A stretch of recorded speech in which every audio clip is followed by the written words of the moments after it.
Mungkin masih banyak di antara generasi muda atau saat ini kita bisa bilang generasi milenial Indonesia yang sekarang tidak mengenal wajah tokoh-tokoh PKI yang sangat berpengaruh pada tahun 1950-an sampai 1960-an. Kecuali mungkin wajah Dipo Nusantara Aidit dan Nyoto. Sementara wajah tokoh-tokoh PKI yang lain jarang muncul dalam media-media kontemporer di tanah air maupun media sosial.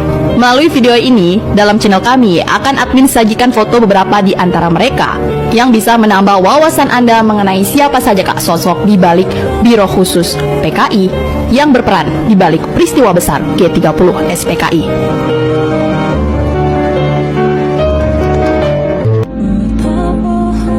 Tokoh yang pertama adalah Insinyur Sakirman. Beliau adalah salah satu petinggi Politbiro Sentral Komite Partai Komunis Indonesia atau yang lebih dikenal dengan sebutan CCPKI. Dia dilahirkan pada tahun 1911 di Wonosobo, Jawa Tengah.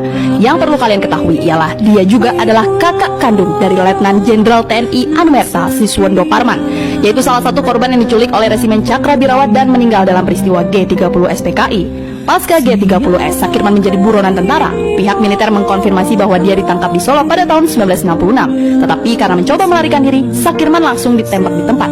Ia pun meninggal dunia di Solo pada tahun 1966.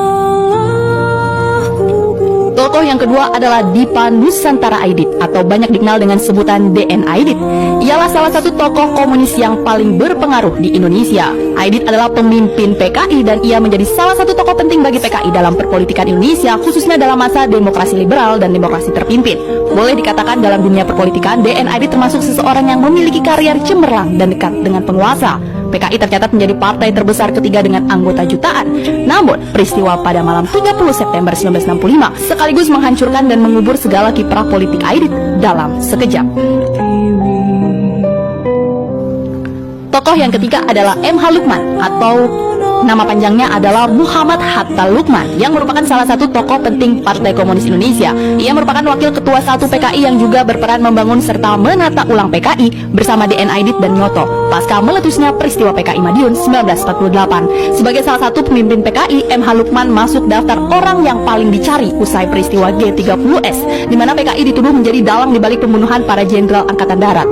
M.H. Lukman kabarnya ditangkap pada April tahun 1966, tetapi tidak pernah diketahui di mana ia dieksekusi atau jasadnya dikebumikan.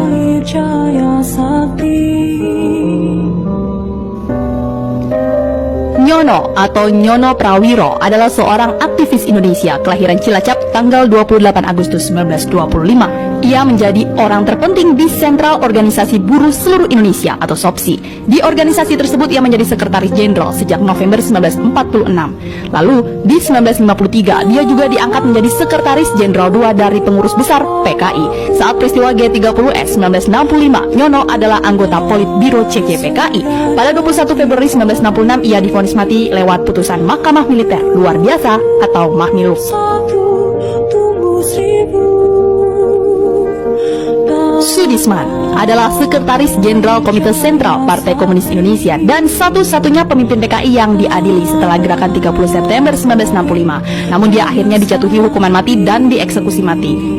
Dia adalah anggota tertinggi keempat dari Politbiro PKI dan merupakan satu-satunya dari 5 pemimpin senior PKI yang diadili. Semua kecuali 1 dari 10 anggota Politbiro PKI pun tewas. Sudisman sempat mencoba mengatur kembali PKI menjadi gerakan bawah tanah setelah para pemimpin senior lainnya ditangkap dan dieksekusi. Dia bertindak sebagai pemimpin PKI untuk waktu yang singkat sebelum penangkapannya. Dia akhirnya ditangkap pada Desember 1966. Lukman Nyoto atau Nyoto adalah seorang menteri negara pada masa pemerintahan Soekarno. Nyoto juga merupakan wakil ketua CCPKI dan sangat dekat dengan Dipa Nusantara Aidit yang merupakan tokoh utama dalam pengkhianatan G30 SPKI. Pada tanggal 11 Maret 1966 sepulangnya dari sidang kabinet, Nyoto diculik oleh sekelompok orang yang tidak diketahui identitasnya. Dalam perjalanan pulang menuju rumahnya di Jalan Tirtayasa, ada beberapa tahanan politik yang pernah melihatnya di Rutan Salemba, tetapi setelah itu mereka tidak melihat lagi karena kemudian terhembus kabar burung bahwa Nyoto sudah dieksekusi di salah satu kepulauan seribu di Teluk, Jakarta.